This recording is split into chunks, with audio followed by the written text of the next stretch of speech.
banyak pada hal-hal yang sifatnya konsep ataupun teori. Makanya perlu diperhatikan juga. Nah, kalau kalian minggu lalu kan sudah didiskusikan untuk melakukan paling tidak 3 hal. Pertama, kalian itu harus menyusun kelompok. Menyusun kelompok, yaitu satu kelompoknya 2 orang. Satu kelompoknya 2 orang.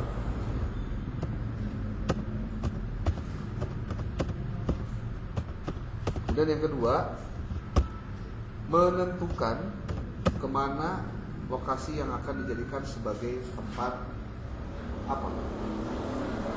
Menentukan TKP untuk melakukan PTK. Bisa SD, SMP, SMA, MI, MTS, MA, SMK boleh. Nanti yang akan dijadikan sebagai bahannya adalah mapel PAI atau rumpun mapel PAI. Jadi kalau di SD, SMP, SMK itu pelajarannya PAI. Kalau untuk di madrasah sanawiyah, ibtidaiyah dan aliyah ada 4, Quran, hadis, fikih, akidah, akhlak atau SKI. Itu menentukan TKP-nya ya. Yang ketiga, kalian harus mulai dari sekarang melakukan penyusunan penulisan supaya macak. Jadi kan sebenarnya di dalam setiap bab di buku 1 itu ada pertanyaan dan kalian cari jawabannya. Simpel aja lah gitu. Itu untuk buku 1 ya.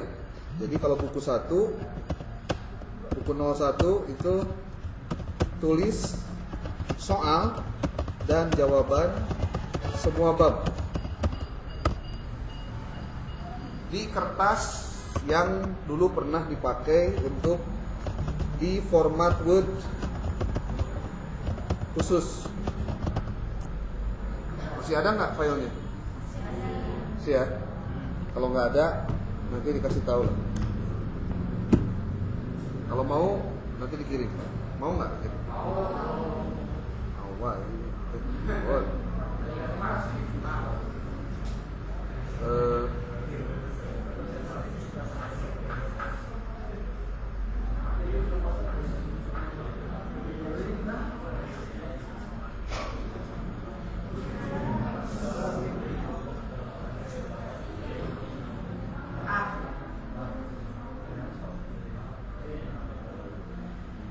Ini template-nya dikirim. Tuh, sudah dikirim. Tunggu aja nanti kalau beres kuliah baru dilihat. Oke. Kemudian buku kedua, maksudnya buku keduanya nomor berapa? 3. Buku 03. Itu kita lihat bagaimana cara penjelasannya. Jadi buku 03 ini judulnya adalah Teknik Penulisan Penelitian Tindakan Kelas. Ada 98 halaman dan ini sudah bicara tentang teknisnya langsung. Maka pasti di sini tidak ada soal jawab kalau tidak salah. Tidak ada. Jadi ya mak kudu tulis.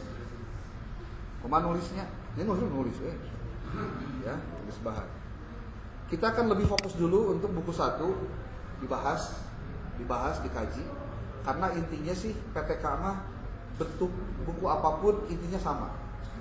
Berbicara tentang bagaimana konsep awal tentang PTK, kenapa harus melakukan PTK, bagaimana format penyusunan PTK, bagaimana pelaksanaannya, bagaimana pelaporannya.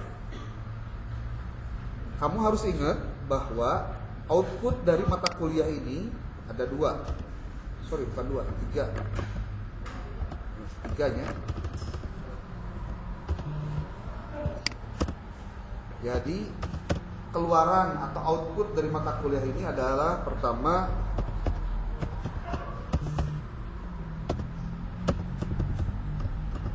proposal PTK. Harus ada proposalnya. kamu mau melakukan PTK, tidak melakukan penulisan proposal, cirinya tidak melakukan sesuai tahapan penelitian. Karena penelitian itu harus dimulai dengan penulisan proposal. Beres nulis proposal, ditanya dulu proposalnya, bagaimana kajiannya, setelah itu baru masuk ke riset di lapangannya. Setelah riset di lapangannya baru menyusun laporan PTK-nya. Output pertama adalah proposal, kemudian output kedua itu adalah laporan PTK-nya. Kemudian output ketiga adalah artikel tentang PTK. Artikel PTK. Nah, berarti siap-siap. Kalau jumlah kelompok PAI 1 berapa kelompok? 15. PAI 2? 11. Emang 22 orang? 11 tambah 15, 26. Berarti nanti harus ada 26 laporan PTK, proposal PTK, laporan PTK, dan 26 artikel PTK. Maka pastikan, nih mumpung nulisnya barikianya, pastikan yang keenam adalah, ini bahasanya untuk memudahkan cara berpikirnya, pahami tentang konsep PTK secara maksimal. Jadi keseluruhannya harus dipelajari. Apa yang bisa dipelajari dari PTK, apa saja yang bisa di-PTK-kan, kumaha caranya rumusan PTK, dan lain-lain. Karena boleh jadi suatu saat, kamu pada saat mau nyusun skripsi, kamu tertarik untuk menjadikan jenis penelitian PTK untuk dijadikan skripsi. Boleh? Boleh. Toh di buku pedoman lagi ayat. Jadi jangan khawatir. Pahami tentang konsep PTK dengan maksimal. Yang kedua, yang harus dilakukan setelah memahami konsep PTK-nya adalah kamu bersama teman kamu yang satu kelompok itu melakukan diskusi tentang kita mau PTK-nya di mana? Kita mau pelaksanaan kegiatannya bagaimana? Cara nyusun proposalnya kumaha? Karena nanti pada saat kamu nyusun proposal sangat tergantung dari apa yang terjadi di lokasi tempat PTK yang akan kamu lakukan. Kamu harus ingat bahwa menyusun PTK dan melaksanakan PTK itu bukan ujung-ujung. Jadi kieu, abdi rek PTK ke lapangan, ngayakeun kegiatan PTK. Enggak, bukan begitu. Jadi karena kamu sebagai mahasiswa datang sebagai peneliti, kamu ke lokasi penelitiannya, kamu harus melakukan yang namanya wawancara dulu. Dengan siapa? Dengan kepala sekolah, izin bahwa kamu mau melakukan kegiatan penelitian PTK. Yang kedua, kamu harus wawancara dengan guru PAI yang ada di sana. Kamu bertanya tentang contohnya, Pak, Bapak di sini sudah berapa lama mengajar? Bapak menjadi guru PAI itu dulu lulusan dari mana? Apakah nanti kamu bisa tahu linier nggak ijazah S1-nya dengan mata pelajaran yang dia ampuh? Karena kalau tidak linier, ciri bahwa secara kompetensi dia nggak punya. Mungkin dari kemampuan dia ngajar mah bagus, tapi secara secara formal pendidikan sarjana dia, kalau dia tidak sesuai dengan pendidikannya, itu dianggapnya tidak linear, mismatch. Ibarat dukun jadi dokter, dukun tidak pernah belajar S1 kedokteran, tapi nyawa-nyawa bisa menyembuhkan orang dengan menuliskan nama depannya tabib. Riuh kan? Apa yang terjadi kalau mismatch ataupun tadi tidak linear antara keilmuan dengan profesinya? Bisa terjadi malpraktek dalam dunia pendidikan. Minggu lalu sudah dijelaskan. Namun dokter meriksa pasien, salah merek obat, salah diagnosis, paling memaut harita kene si pasien. Tapi kalau guru ngajar, terjadi miskonsepsi bahasanya. pemahaman yang keliru dari konsep yang disampaikan. Terus kemudian si gurunya menyampaikan dengan cara yang keliru juga. Keterima sama si siswa seperti itu adanya, ditelan bulat-bulat. Maka yang dipahami apa yang terjadi pada saat dia ngajar begitu, dampaknya bertahun-tahun. Seperti yang dulu kemarin pernah dicontohkan, ada video tentang anak yang berbuat korupsi. Ada anak dari kecil sudah berbohong. Ketika kecil berbohong, ketika remaja dia curang, ketika dewasa sedikit dia selingkuh, ketika sudah berkeluarga dan punya pekerjaan dia korupsi. Jadi kelas PAI 2 ya yang nonton ya. PAI 1 nggak nonton ya? Mau nonton?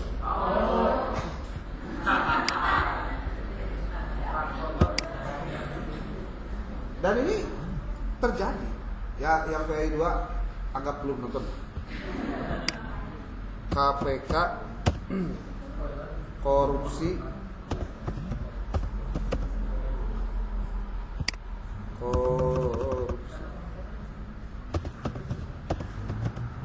sejak dini. Iklan layanan masyarakat pernah ditayangkan di TV.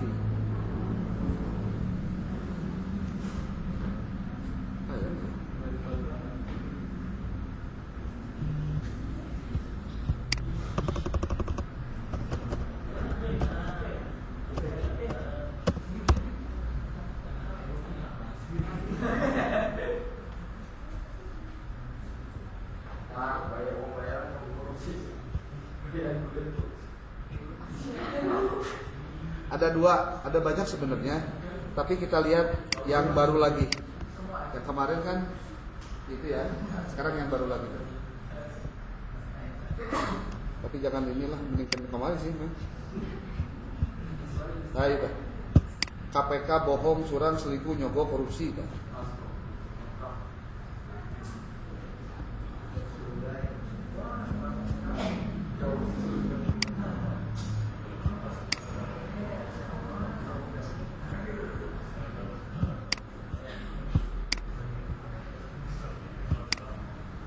Suaranya kemana? Oh udah nggak pakai suara lah, lihat aja. Nih lihat, ada anak kecil, terus kejadian ada yang jatuh, piring pecah, nyalahkan ke kucing. Kucing, padahal mana bohong. Mulai lagi kuliah, ujian, sekolah, ini contekan, berarti curang. Terus, ya remaja sedikit ngobrol saha kainungna cenah, padahal selingkuh. Nah, nyogok ya, perilaku nanti di jalan, perip polisi,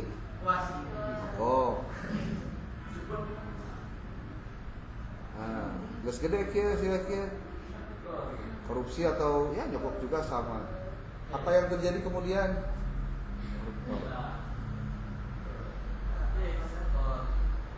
Jadi tidak ada yang instan di akhir.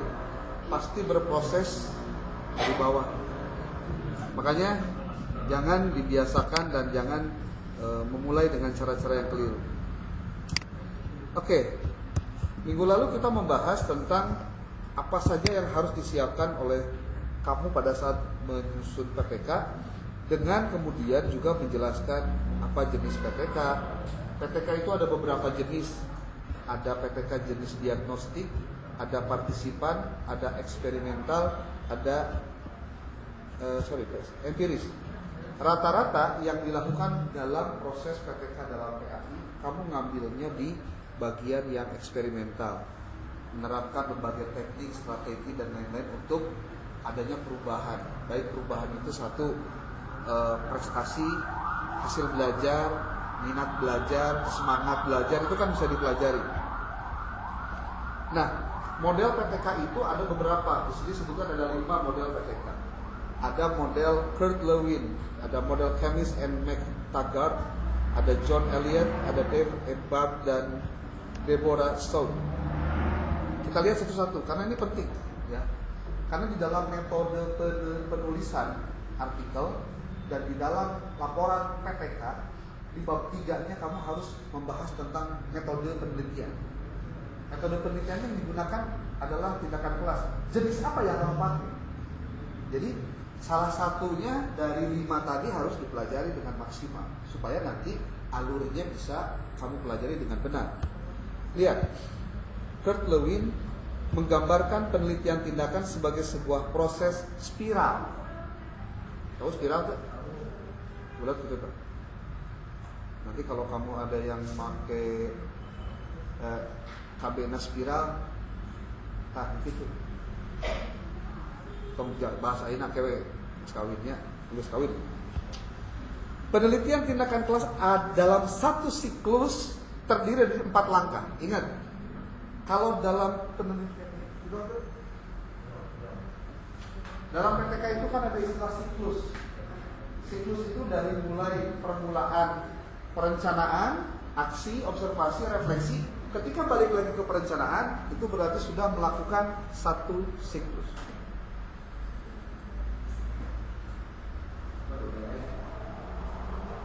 Ada istilah satu siklus. Satu siklus itu kalau dalam yang disebut dalam model chemist ini, Kurt Lewin ini, kalau sudah melakukan tahapan yang planning, acting, observing, dan reflecting. Langkah ini dilakukan secara berurutan seperti spiral dan dilakukan dalam siklus. Sementara itu langkah-langkah dalam satu siklus dikemukakan oleh Kurt Lewin. Yang digunakan Kurt tersebut oleh Stringer dielaborasi lagi, dikembangkan lagi. Jadi 3, ada perencanaan, pelaksanaan, penilaian. Model yang 4 tadi dibentuk jadi 3. Intinya sama saja. Kalau model Chemist and Taggart, tadi kan dipisahkan ya, sekarang Chemist and Taggart, dia tuliskan begini. Model yang dikembangkan oleh Stephen Chemist dan Taggart masih tampak masih begitu dekat dengan Lewin. Karena dalam satu siklus atau putaran terdiri dari 4 komponen. Seperti yang dilakukan oleh Lewin ya, yang dilaksanakan Lewin. Namun, setelah suatu siklus selesai dilaksanakan, khususnya sesudah refleksi, kemudian diikuti dengan adanya perencanaan ulang atau revisi terhadap implementasi siklus berikutnya. Berdasarkan perencanaan ulang tersebut dilaksanakan dalam bentuk siklus tersendiri. Demikian seterusnya sehingga PTK dilakukan dengan beberapa kali siklus. Kalau kamu nanti di lapangan, di TKP melakukan PTK, minimal saja, maksimal lah di 2 siklus saja. Sebab kalau misalkan bersiklus-siklus berkali-kali juga tidak akan menemukan kajiannya bukan menemukan keberhasilan apapun, ya. Model Chemist and Taggart merupakan pengembangan dari konsep dasar yang diperkenalkan oleh Kurt Lewin. Planning, kemudian acting, observing, dan reflecting. Yang oleh tadi si Stringer dibagi jadi 3. Dibuat jadi 3. PTK model Chemist and Taggart pada hakikatnya berupa perangkat-perangkat atau untayan-untayan dengan satu perangkat yang terdiri dari 4 tahapan: perencanaan, tindakan, pengamatan, refleksi. Bedanya tadi jadi pada saat terakhir setelah beres kegiatan refleksi diikuti dengan adanya perencanaan ulang atau revisi terhadap implementasi siklus berikutnya. Kalau kamu melakukan itu pada saat sebelum masuk siklus 2, berarti kamu melakukan dengan model si Chemist and Taggart. Model John Elliott, apa dia? Bila dibandingkan model John Elliott ini dengan 2 model yang sudah diutarakan di atas, Chemist and Taggart dengan Stringer plus dengan si Kurt Lewin, maka model John Elliott ini tampak lebih detail dan rinci, kayak gitu. Dikatakan demikian oleh karena di dalam setiap siklus dimungkinkan terdiri dari beberapa aksi, yaitu 3 sampai 5 aksi atau tindakan. Seperti tadi, ada perencanaan, ada pelaksanaan, ada evaluasi, itu 3 kan? Kalau yang 4 itu tadi ada perencanaan, kemudian tindakan, lalu ada observing dan reflecting, itu 4. Sementara itu, setiap aksi kemungkinan terdiri dari beberapa langkah yang terrealisasi dalam bentuk kegiatan belajar mengajar. Ingat, PTK bukan kegiatan yang secara khusus dilakukan, anak-anak dikasih tahu bahwa kamu akan diteliti, materinya juga baru, bukan. Kegiatan PTK kegiatan yang alamiah. Kamu ke lapangan itu nanti posisinya melanjutkan materi yang sudah dilakukan oleh si guru yang ada di sekolah tersebut. Jadi ketika kamu bikin perencanaan, maka perencanaannya adalah materi yang akan dilanjutkan oleh kamu, bukan ngabaru materinya. Jangan sampai ngambil mata pelajaran semester ganjil, padahal sekarang genap. Karena yang kedua, pastikan kamu diskusi dengan teman-teman kamu, maksudnya teman-teman yang satu kelompok itu, ketika tahu bahwa materinya tentang ini, kayak orang ngarek makin model naon. Nah, ngobrol di sana. Dan ya artinya jangan sampai salah kaprah. Di sini ada pertanyaan, Kang boleh nggak 1 MI atau 1 SD datang oleh 3 kelompok? Ada kelompok yang kelas 5, kelas 4, kelas 6. SD-nya 1, boleh. Karena kan beda kelas. Walaupun satu sama sekolah. Termasuk di MTS.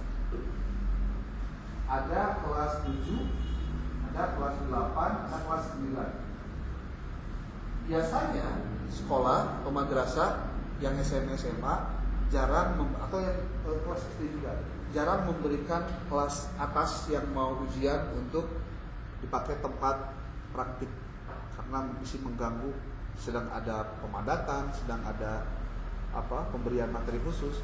Jadi biasanya di kelas 7, 8 atau 4 sama 5. Kalau di SMA kelas 10, 11, 12. Nah, ini kelasnya yang bisa dipakai. Ini biasanya tidak digunakan. Karena memang mereka sekarang aja udah siap-siap menghadapi ujian. Nah, kemudian maksud disusun secara rinci pada PTK model John Elliott ini supaya terdapat kelancaran yang lebih tinggi di antara taraf-taraf di dalam pelaksanaan aksi atau proses belajar mengajar. Selanjutnya dijelaskan pula olehnya bahwa terincinya setiap aksi atau tindakan sehingga menjadi beberapa langkah oleh karena suatu pelajaran terdiri dari beberapa sub pokok bahasa atau materi pelajaran. Di dalam kenyataan praktik di lapangan, setiap pokok bahasan biasanya tidak akan dapat dilaksanakan dalam satu langkah, tetapi akan diselesaikan dalam beberapa rupa. Itulah yang menyebabkan John Elliott menyusun model PTK yang berbeda dengan skematis dengan kedua model sebelumnya. Keempat, ada model Dev dan Dev Ebat. Menurut si Dev, model-model PTK yang ada seperti diperkenalkan oleh Elliott, Keynes, dan Taggart dipandang sudah cukup bagus. Tetapi di dalam model tersebut masih ada beberapa hal atau bagian yang belum tepat dan perlu adanya pembenahan. Makanya kalau dalam dunia ilmu itu biasa kalau ada revisi, perbaikan, ulah kieu, siapa mah bodohnya, kenal pendapatnya aya dikoreksi. Pendapat ada dikoreksi berarti orang yang setelahnya itu mengkaji dengan mendalam kenapa dia harus ada perubahan. Mungkin karena perubahan zaman, perubahan metode, perubahan teknologi juga itu menjadi faktor. Ya. Pada dasarnya, Ebat setuju dengan gagasan yang diutarakan oleh Keynes dan Elliott, tetapi tidak sependapat mengenai beberapa interpretasi Elliott mengenai karya Keynes. Ebat mengatakan bahwa bentuk spiral yang dilakukan oleh Keynes dan Taggart bukan merupakan cara yang terbaik untuk menggambarkan proses refleksi dan aksi. Kan saling kritik kahitnya. Akan bisa gitunya. selama argumentasinya saling menguatkan atau mendukung, bahkan ketika membantah pun disebutkan apa alasannya, dan secara ilmiah itu diperbolehkan, tidak ada masalah. Lanjut. Beberapa model PTK di atas yang paling sering digunakan, sering dipakai di dalam dunia pendidikan adalah model PTK yang dikemukakan oleh John Elliott. PTK model Elliott lebih mudah dipahami dan pelaksanaannya dengan menekankan pada model spiral yang diawali dengan perencanaan, pelaksanaan, observasi, dan refleksi. Tahapan yang dilakukan oleh PTK adalah terdiri dari 4 langkah, 4 tahap. Perencanaan, pelaksanaan, observasi, dan refleksi. Keempat tahapan merupakan bagian yang tidak bisa dihilangkan dalam PTK. Itu yang keempat. Yang kelima adalah model Deborah South. Dia menyebutkan langkah-langkah penelitiannya sebagai penelitian tindakan dialektik. Kalau mendengar kata istilah dialektik itu berarti ada saling keterkaitan. Dialectic Action Research yang terdiri dari 4 langkah, yaitu identifikasi suatu fokus masalah, yang kedua pengumpulan data, yang ketiga analisis, dan yang keempat interpretasi data dan perencanaan tindakan. Dalam penelitian tindakan, si Deborah menekankan pada identifikasi masalah sebelum melakukan perencanaan. Kan? Jadi jangan kaget. Kunaon kudu aya ngobrol heula, wawancara heula, penggalian masalah dulu. Salah satunya penggunaan, ada yang menggunakan istilah identifikasi masalah. Dia soal-soalnya tuh jelasin sorangan. Gambarkan model PTK. Salah. Sekarang prosedur. Kita bicara bab 2 nih. Prosedur pelaksanaan PTK. Nah, sekali siapa nggak? Neng, si ngantuk. Kamu baca ya? Cari. PTK bukan hanya bertujuan mengungkapkan penyebab dari berbagai permasalahan pembelajaran yang dihadapi, seperti kesulitan siswa dalam mempelajari pokok-pokok bahasa tertentu. Tetapi yang lebih penting lagi adalah memberikan pemecahan masalah berupa tindakan tertentu untuk meningkatkan kualitas proses dan hasil belajar. Pembahasan berikutnya akan menguraikan prosedur pelaksanaan PTK yang meliputi penetapan fokus permasalahan, perencanaan tindakan, pelaksanaan tindakan yang diikuti dengan kegiatan observasi, interpretasi, dan analisis serta refleksi. Apabila diperlukan, pada tahap selanjutnya disusun rencana tindak lanjut. Upaya tersebut dilakukan secara berdaun membentuk suatu siklus langkah-langkah pokok yang ditempuh pada siklus pertama dan siklus-siklus berikutnya.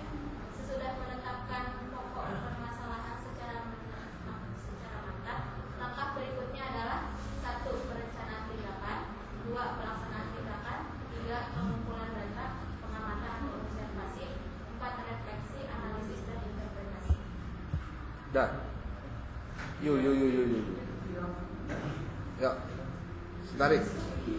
Bari didengekeun, bari ditingali, bari diregepkeun kadenya. Sok. Hasil refleksi siklus pertama akan mengilhami dasar pelaksanaan siklus kedua. Untuk lebih jelasnya, rangkaian kegiatan dari setiap siklus dapat dilihat pada gambar berikut. Oke. Lihat aja dulu, lihat di gambarnya. Terus baca permasalahan. Ayo. Permasalahan perencanaan tindakan 1, pelaksanaan tindakan 1, siklus 1, refleksi 1, pengamatan. Ini teh semua siklus 1. Hiji, kedua, ketilu, keempat, kelima, terus waktu ya. Pengamatan atau pengumpulan data 1, refleksi 1. Oke. Refleksi 1 selesai, berarti 4 tahapan itu sudah dilakukan. Itu siklus 1. Jadi siklus 1 kan dia kandidat. Sekarang permasalahan barunya apa dari kegiatan yang sudah dilaksanakan di siklus 1? Naon? Lanjut. Permasalahan baru, hasil refleksi, perencanaan tindakan 2, pelaksanaan tindakan 2, pengamatan atau pengumpulan data 2, refleksi 2. Nah, selesaikah siklus 2? Berarti sekarang ketika masih ada hal yang belum terselesaikan, selesaikan langsung ke siklus 3. Pasti jadi persoalan. Kan hari ini kudu sabaraha siklus. Terus lamun materi yang geus beres diajarkeun, apakah siklusnya kembali bertambah terus atau selesai? Pada prinsipnya, kalau materinya sudah tersampaikan semuanya, maka siklusnya berakhir. Sebenarnya, karena yang dilihat itu adalah apa yang dilakukan pada saat pelaksanaan siklus 1, siklus 2. Bahasa gampangnya ya. Ada siklus 2 teh sabaraha pertemuan, itu pertemuan pertama. Pertemuan pertama ngajar, pakai siklus 1. Beres, refleksi kan ngobrol antara si observer dengan yang ngajarnya. Jadi kamu dengan teman kamu atau misalkan si kepala sekolah juga atau si guru PAI-nya juga mengamati.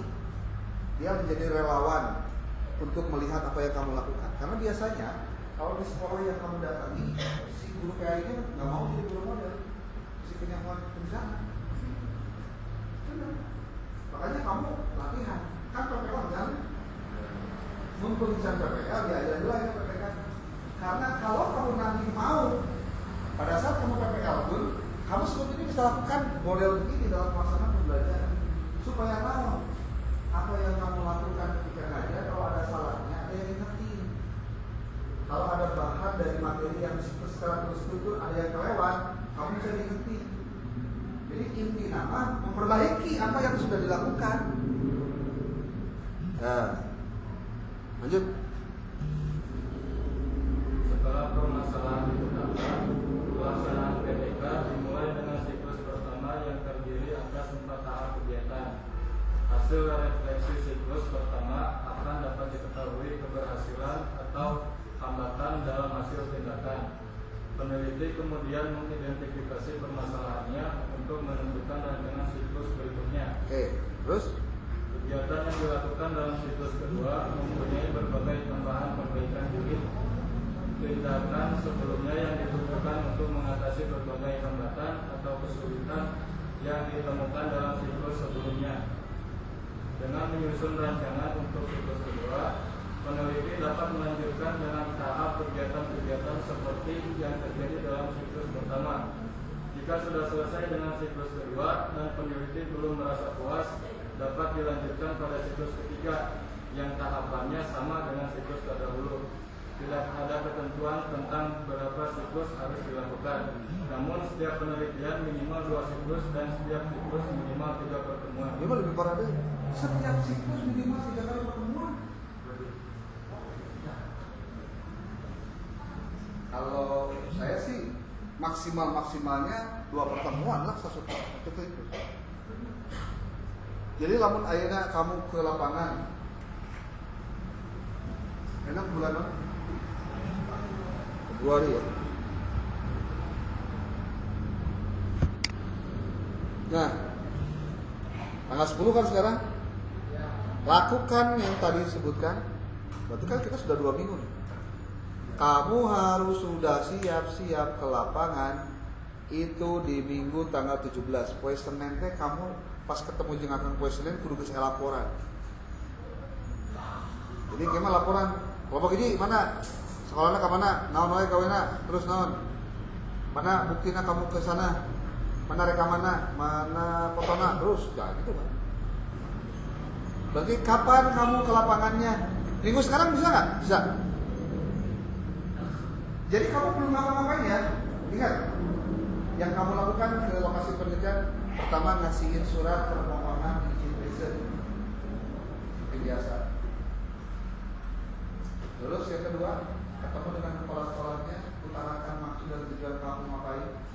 Saya pengen belajar dari sekolah ini, sudah. Nanti saya tes kamu di dia.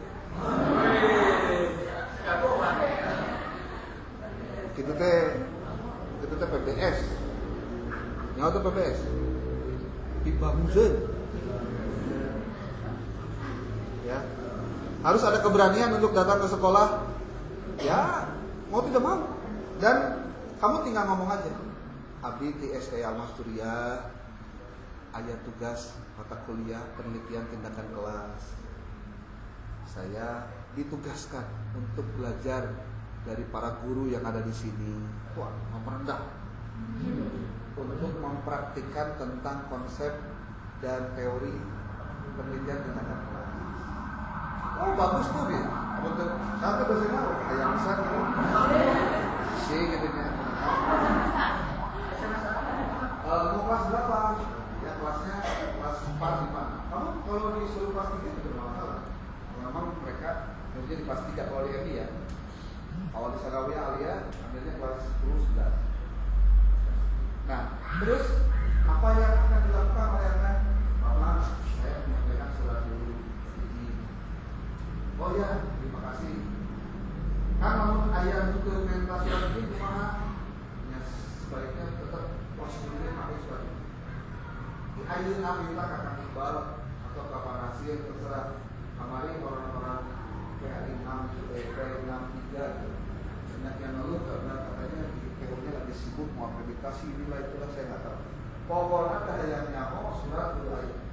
Karena biasanya memang siapa sih dosen minta ke lapangan dia ya syukur sama ayah mah berarti kamu harus belajar terus dengan cara mendapatkan data di lapangan. Kamu bawa suratnya datang ke lokasi ngobrol-ngobrol lalu setelah itu kalau itu mau maka ngobrol saya dulu ada di kelas dulu nah itu SMP SMA. Saat saya udah tawaran dulu, aku cari yang kira-kira memang bisa mengarahkan. Biasanya si guru pasti tahu kalau si Pak Anies atau si Ibu ini bisa. Jadi kamu mulai cari, Bu, mau ingin watos, tapi ayo silaturahmi, ayo wawancara itu terkait dengan pelajaran anak tidur. Nah, si pertanyaan kan, tapi ayah nggak pertanyaan mana lain. Kamu gampang sebetulnya, kamu juga nanya ke sini, itu bisa aja. Mau dibukti, gampang. Tapi kurang lebih bahasa lagi, ya. Pasti dia akan nanya, memang mau melakukan apa, prakteknya seperti apa. Jadi pertanyaan utamanya, kamu harus menanyakan tentang Bapak, Ibu, apa yang menjadi kendala Bapak Ibu dalam pembelajarannya. Kalau jawabannya nangis, memang alhamdulillah, bukan mendapatkan masalah. Ya. Kalau misalkan, jadi pertanyaan yang berganti, Pak, kalau di sini siswanya bagaimana terkait kemampuan dasarnya, kemudian tulisannya seperti apa, hafalannya, kan itu pertanyaan dasar. Di sini ada yang dulu pesantren, ada yang enggak. Kalau kamu kebetulan datang ke TKP yang ada pesantrennya, apakah di sini siswanya semuanya 100% mondok di sini atau ada yang mondok, ada yang mondok? Kan pertanyaan itu juga akan mengalihkan jawaban-jawaban yang berapa. Termasuk, Pak, kalau di kelas Bapak ada 40 orang, atau Bapak ngajar kelas berapa? Kalau saya ngajar kelas 10-2. Pak, di kelas 10 ada berapa orang? Ada 40. Pak, bisa gambaran ada dari 40 itu yang ngajinya udah benar, bacaan Qurannya sudah lancar, itu berapa orang? Nah itu kan pertanyaan dasar. Kalau kamu mau pesan, terus tanya lagi, Pak, biasanya nilai di sini seperti apa? Kemampuan dasar nilai. Kalau boleh Pak, ini tapi sekali lagi ya, tergantung proses kamu melihat situasi psikologis kamu dengan si guru yang ditanya. Sebab kadang-kadang kalau si orang yang ditanya udah jutek, yang sudah jalan ngobrol, itu nama saya disiapkan, ya kita, ya guru saya,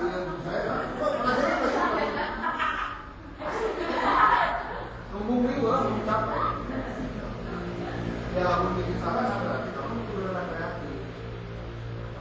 Oh, berarti memang belum ngobrolnya ada serius. Kopi kan di sebelah kan, kopi terserah. Tapi prinsipnya, kamu ketika berhadapan dengan sebuah kepentingan, kamu harus tahu dengan cara apa kepentingan itu bisa tercapai.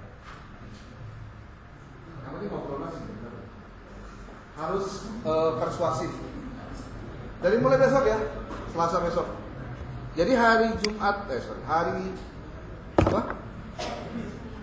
Hari Senin depan itu kamu membuat ya laporan-laporan terkait dengan apa yang sudah kamu lakukan di lapangan di seminggu kemarin.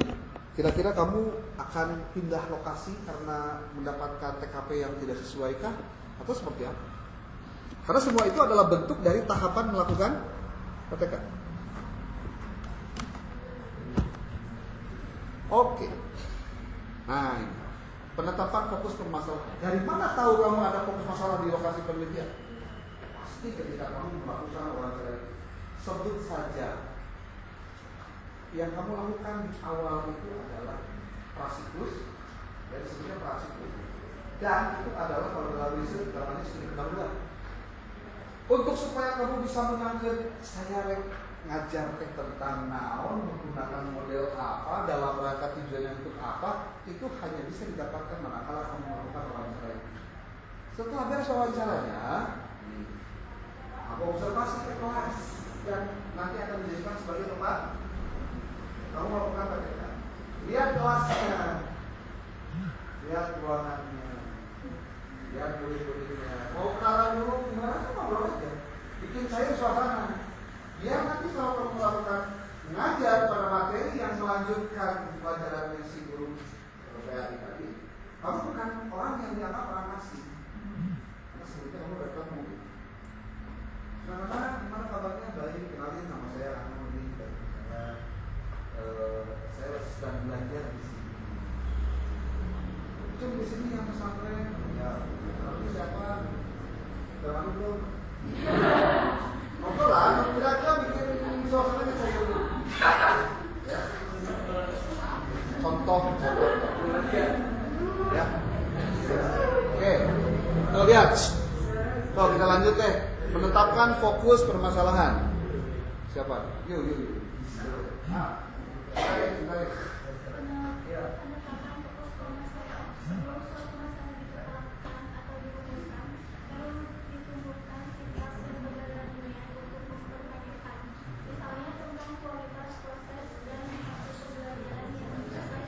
Oke, nanyanya ke siapa? Ya ke gurunya. Kan kamu orang luar. Maksudnya orang luar itu orang yang mau riset. Berarti kamu yang harus nanya dong ke si guru lokasi penelitiannya. Kamu ngapain sih? Makanya seorang peneliti yang baik biasanya dia akan menggunakan cara-cara yang tidak biasa untuk memahami, untuk mendapatkan data yang dia ingin. Ngobrol nanti thinking out of the box. Stop, lanjut.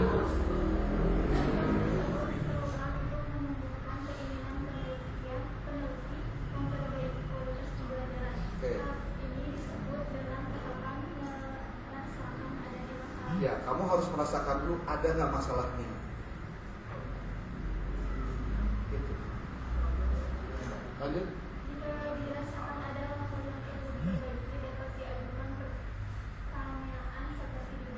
Oke. Satu, apakah kompetensi awal siswa yang mengikuti pelajaran cukup memadai? Dua, apakah proses pembelajaran yang dilakukan cukup efektif? Tiga, apakah sarana pembelajaran cukup memadai? Apakah hasil pembelajaran cukup berkualitas? Apakah suasana dalam proses belajar mengajar kondusif? Pertanyaan ini yang kamu gali dalam termasuk ketika melakukan apa? Observasi. Pas asup ke kelas contohnya, ya yang satu masuk ke kelas, kalau yang satu lagi kan nggak lihat. Contohnya dia, terus suara itu kan juga mempengaruhi apa? Psikologis anak loh. Terus kalau misalkan ada gambar-gambar yang nggak jelas atau pasti kenali deh, ayah motif. Spiderman kan? Iya, rahmat lancar. Dengarin lupa rahmat lancar, terus ya. Itu sama lagi masih sih kamu ke di bersihan. Mungkin suasana pertama akan membuat kamu merasa, iya.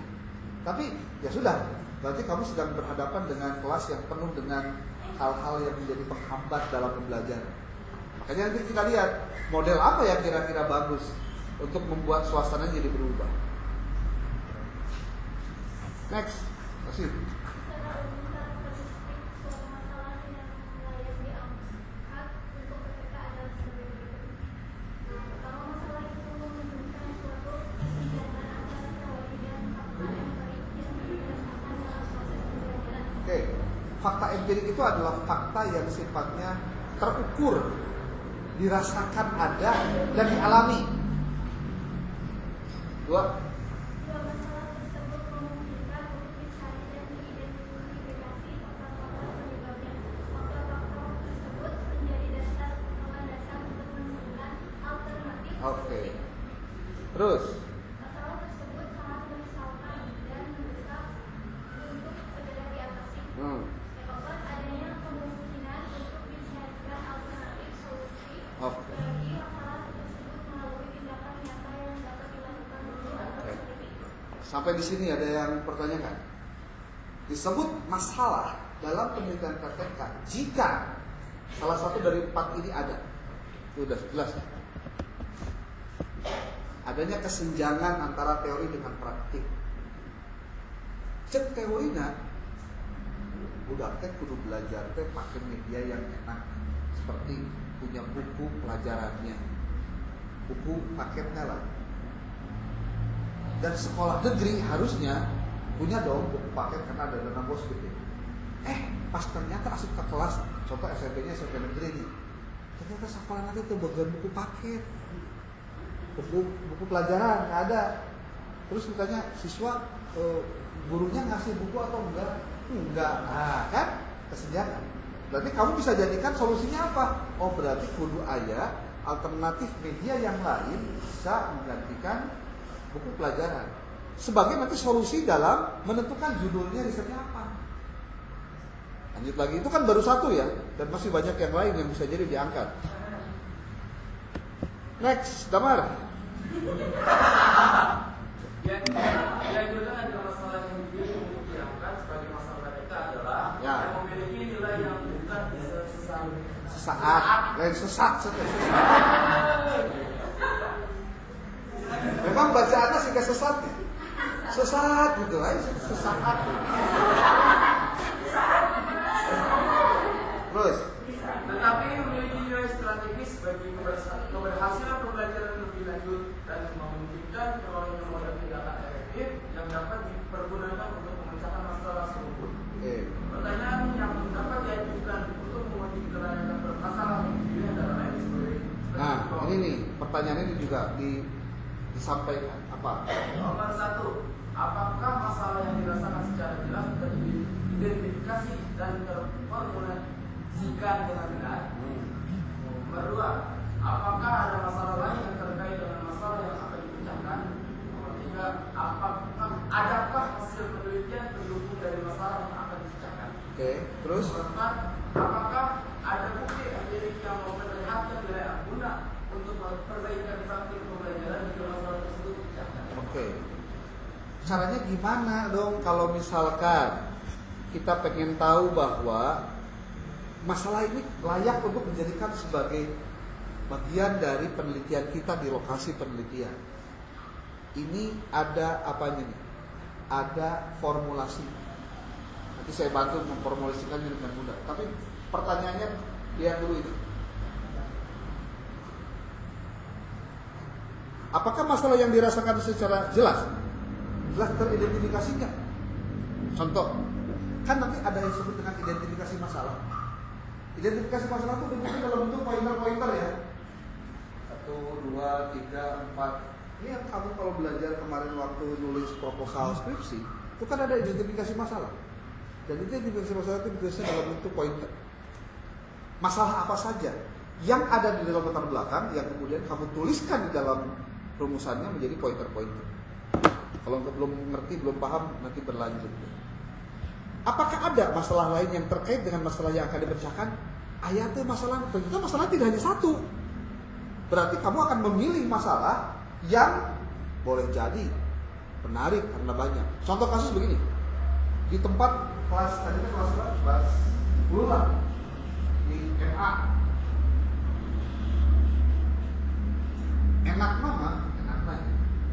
kamu tuh melakukan ya sebetulnya kalau bahasa agama seperti pretest, tapi untuk mengetahui kemampuan dasar. Gimana caranya? Kamu mau belajar apa nanti pelajaran? Contoh pelajaran hadis di MA yang pelajaran hadis kelas 10. Kalau siswanya 80, kamu sudah siap sebuah fotokopian, jumlahnya 40 lembar, ya. Yang di situ ada soal-soal dasar. Kamu mau berbicara tentang apa dalam mata pelajaran Quran di situ? Mata pelajarannya, tulisannya, atau seperti apa?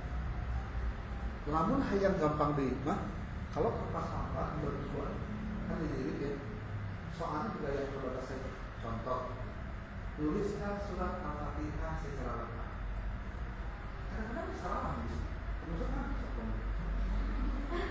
Terus ada satu ayat dalam Quran yang lengkap tapi ditutup isiannya kosong. Ada itu? Yang kosongnya itu apa isinya? Terus kamu tuliskan satu ayat, terjemahkan. Itu aja cukup, yang berdasar-dasar dulu. Kamu bagikan saja ke mereka. Bagi itu. Kita kayak kawan. Hasilnya gimana? Tulisannya gimana? Kemampuan dasarnya gimana? Tahu ada apa? Dari situ kamu sudah ngerti. Ternyata dari 40 itu 20 orang tulisan boleh 40 sikat-sikat aja. Tulisan korek. Terus setelah dicek ternyata mau satu tulis Al-Fatihah itu hanya 2 orang yang tulisnya dengan jelas, lengkap, benar. Sisanya salah, tidak lengkap dan cekan aja. Masalah besar itu. Dan itu sudah kamu ketahui dari awal. Itu kapan dilakukan? Setelah kamu ngobrol dengan guru dan hadis tadi, kalau kamu kebetulan ngobrol.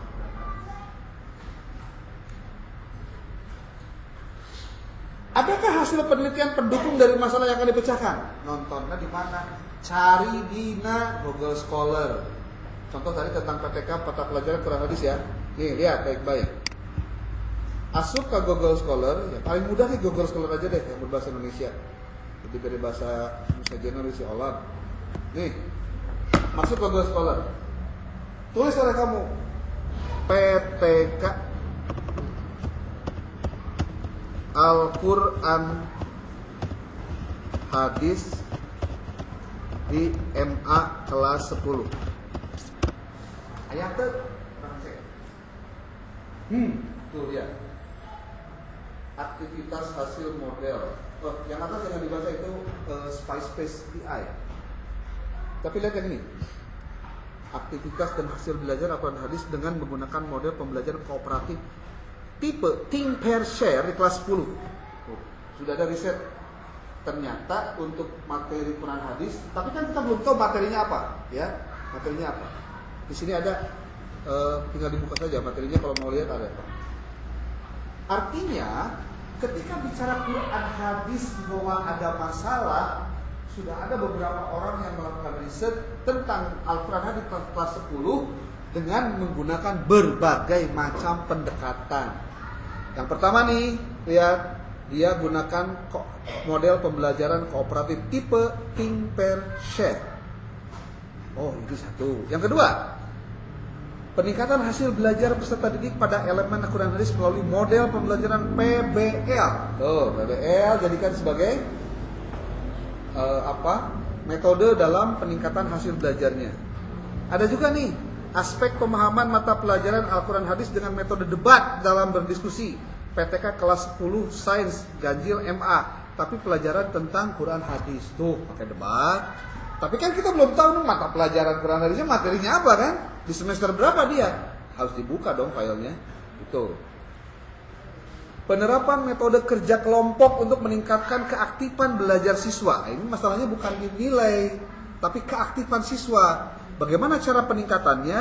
Dengan metode kerja kelompok. Kenapa? Karena di sini pada pembelajaran Al-Quran hadis kelas 10, mas bla bla bla, mas swasta maksudnya. Lalu ada lagi Penerapan metode mind mapping untuk meningkatkan hasil belajar siswa pada mata pelajaran Al-Quran Hadis kelas 7C. Nah ini lain aliyah. Kan kamu ngambilnya aliyah kelas berapa? Kelas 10. Maka carilah yang selevel. Lamun ternyata nggak ada geningan aliyah kelas 10 teh, rata-rata mah aliyahnya kelas 11. Gimana tuh? Ambil aja dulu. Selama masih ngomongin mata pelajaran Al-Quran Hadis. Ada lagi nih, meningkatkan motivasi belajar siswa pada pembelajaran Al-Quran Hadis kelas 10 di Mas Global bla bla bla bla. Ini tidak dijelaskan menggunakan apa-apanya. Tinggal dibuka dulu aja ya. Bukanya gimana caranya? Klik kanan. Nah, nanti dia akan masuk ke materi yang dikaji ini. Lanjut. Sekarang baca lagi yang ini. Ini yang disebut dengan materi penelitian terdahulu yang mendukung. Kalau dalam penelitian model penelitian kemarin yang kamu pelajari di Medlib, itu yang disebut dengan penelitian terdahulu atau prior research. Apakah ada bukti empirik yang memperlihatkan nilai guna untuk perbaikan praktek pembelajaran jika masalah tersebut dipecahkan? Nah, ini hanya bisa dilakukan jika kamu membaca banyak referensi tentang itu. Oke, yuk, Bayat, baca. Dalam proses dari permasalahan kepentingan Untuk menentukan. analisis terhadap masalah juga dimaksud untuk mengetahui proses tindak lanjut perbaikan atau pemecahan yang dibutuhkan. Adapun yang dimaksud dalam analisis masalah ini adalah kajian terhadap permasalahan dilihat dari segi kelayakannya. Oke, kelayakannya. Layak atau tidak diangkat menjadi bahan penelitian. Lanjut. Analisis masalah dipergunakan untuk merancang tindakan baik dalam bentuk spesifikasi tindakan, keterlibatan peneliti, waktu dalam satu siklus, indikator keberhasilan, peningkatan sebagai dampak tindakan, dan hal-hal yang terkait lainnya dengan pemecahan yang dikaitkan. Pada tahap selanjutnya, masalah-masalah yang telah diidentifikasi dan serta dirumuskan secara jelas, spesifikasi dan operasional, perumusan masalah yang jelas memungkinkan peluang untuk pemilihan tindakan yang tepat. Contoh, perumusan masalah yang mengandung tindakan alternatif yang mampu ada lain sebagai berikut. Oke. Pertama, apakah strategi pembelajaran menulis berorientasi pada proses dapat meningkatkan kemampuan siswa dalam menulis? Oke. Yang kedua, apakah pembelajaran berorientasi proses dapat meningkatkan partisipasi Siswa. dalam kegiatan pembelajaran? Yang ketiga, apakah penyampaian materi dengan menggunakan LKS dapat meningkatkan partisipasi siswa dalam kegiatan pembelajaran? Yang keempat, apakah penggunaan strategi pembelajaran inklusif dapat meningkatkan pemahaman siswa terhadap materi pembelajaran IPS? Oke. Ini contoh-contoh perumusan masalah. Jadi setelah kamu mengidentifikasi masalah, maka kamu merumuskan masalah.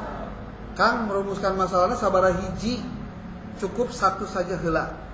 Apakah strategi pembelajaran menulis yang berorientasi pada proses dapat meningkatkan kemampuan siswa dalam menulis?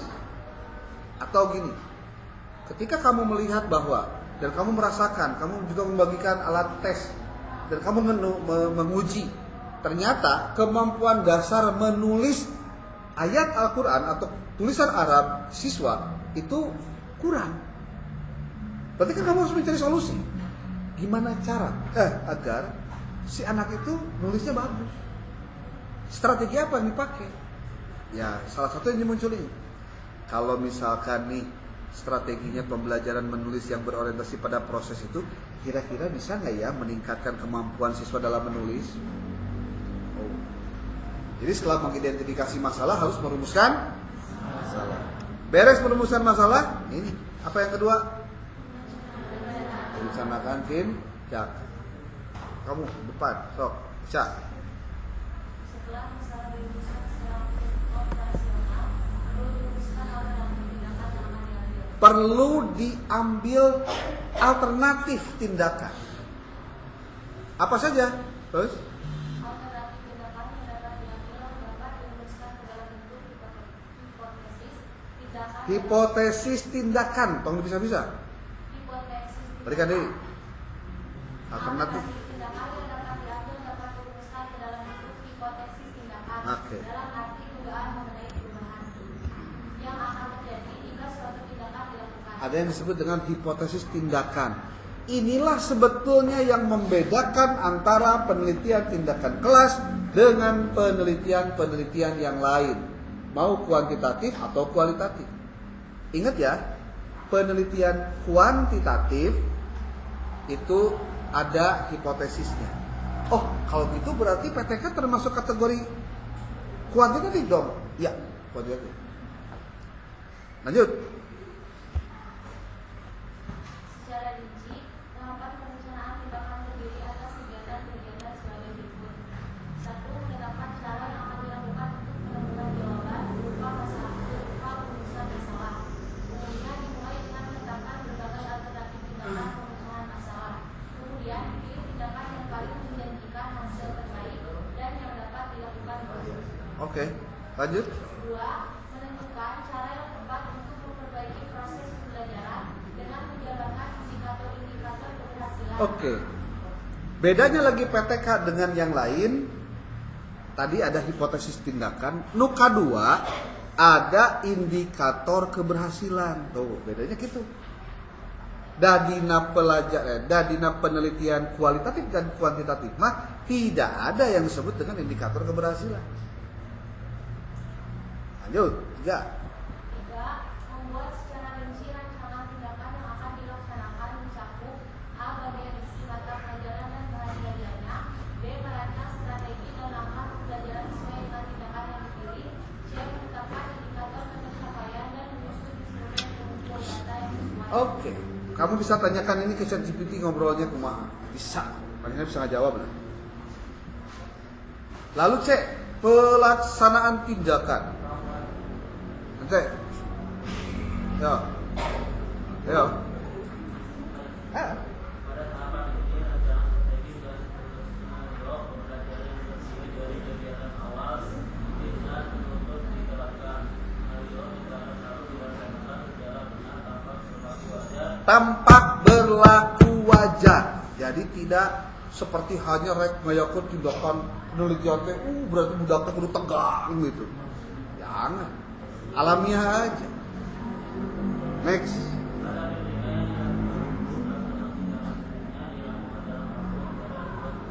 Bayangkan 2 sampai 3 bulan. Sementara orang mah 3 sampai 3 bulan, 2 minggu.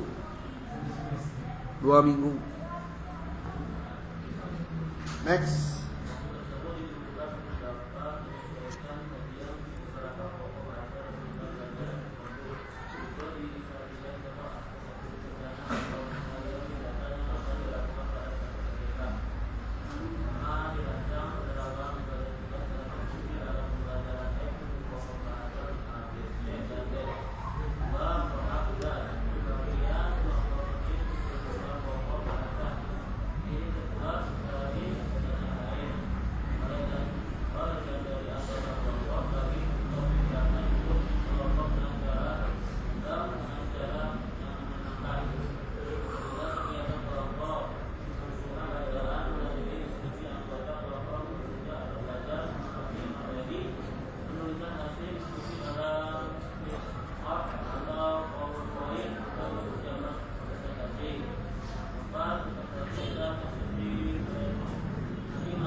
Udah.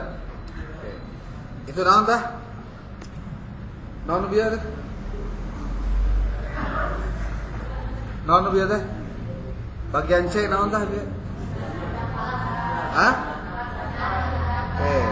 Itu pelaksanaan tindakan. Sekarang Ada pengamatan atau observasi dan pengumpulan data. Ingat baik-baik. So, ini orang baca lah. Yuk, bisa. So, pengamatan observasi dan tahapan ini sebenarnya berjalan secara bersamaan pada saat pelaksanaan. tinggali baik-baik. Tahapan ini, apa tahapan itu? Pengamatan dan observasi. Sebenarnya berjalan secara bersamaan pada saat pelaksanaan tindakan. Siapa yang melakukan proses pengamatan dan observasi ini? Siapa? Si guru modelnya atau si observer? Lanjut. Pengamatan dilakukan pada waktu tindakan sedang berjalan. Keduanya berlangsung dalam waktu.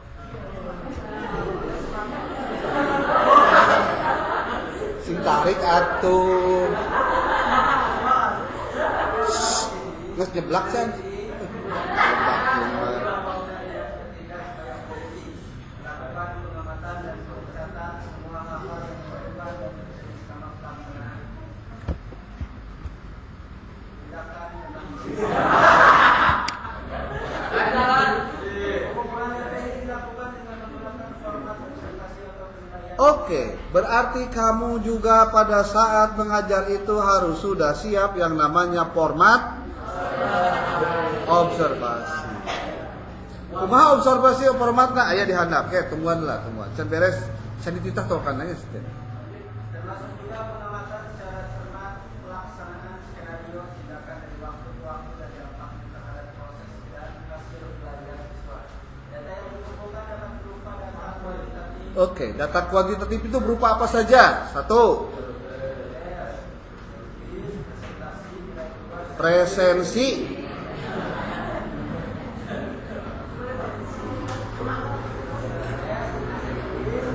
Presensi, nilai, tugas, dan lain-lain. Tapi juga data kualitatif yang menggambarkan keaktifan siswa, antusias siswa, diskusi yang dilakukan, dan lain-lain. Oke. Terus, Instrumen yang dipakai adalah A. Soal tes, kuis, B. C. Gambar observasi, dan D. Catatan lapangan yang dipakai untuk memperoleh data secara objektif yang tidak dapat terekam melalui gambar observasi. Seperti aktivitas siswa selama pemberian tindakan berlangsung, reaksi mereka atau petunjuk lain yang dapat dipakai sebagai bahan dalam analisis dan untuk keperluan refleksi. ieu teh naon?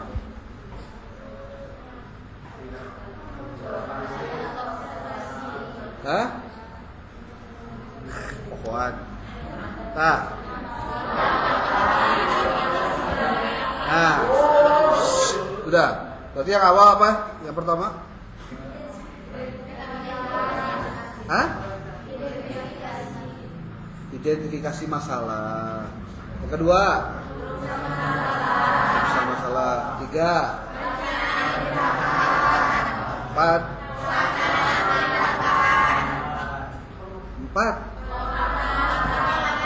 Pengamatan atau observe. Yang kelimanya kadep pijetnya lain sih teh. Kamar refleksi itu kan juga pijet. Ya. Oke, yuk. Baca. Sok, dengerin yang lain, dengerin. Tahapan ini kan tahapan naon? Ayo. Nah, terus kan. Kasaha itu. Kamu dulu. Oke. Kamu bagian. Ya. Tahapan ini dimaksud untuk mengkaji secara menyeluruh tindakan yang dilakukan. Oke, lihat baik-baik. Mengkaji secara menyeluruh. Kalau menyeluruh berarti dari tindakan pertama sampai dengan refleksi itu sendiri. Tindakan yang telah dilakukan berdasar Data yang terus dan kemudian melakukan evaluasi guna menyempurnakan tindakan yang berikutnya. Refleksi dalam teknik mencakup analisis, sintesis, dan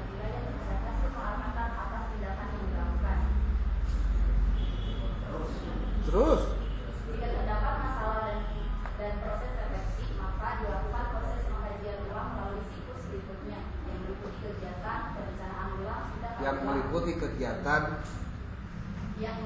kegiatan perencanaan ulang, penindakan ulang, dan pengamatan ulang sehingga permasalahan yang dihadapi dapat teratasi. Oke. Nah, coba soalnya. Tuh.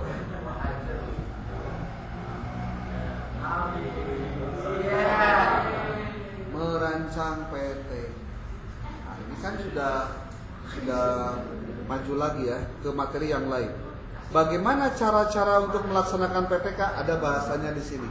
Tugasmu baca buku 1 dengan maksimal dan pada saat kamu ke lapangan lakukan apa yang kamu harus lakukan berdasarkan itu. Yang sudah share kelas berapa tadi?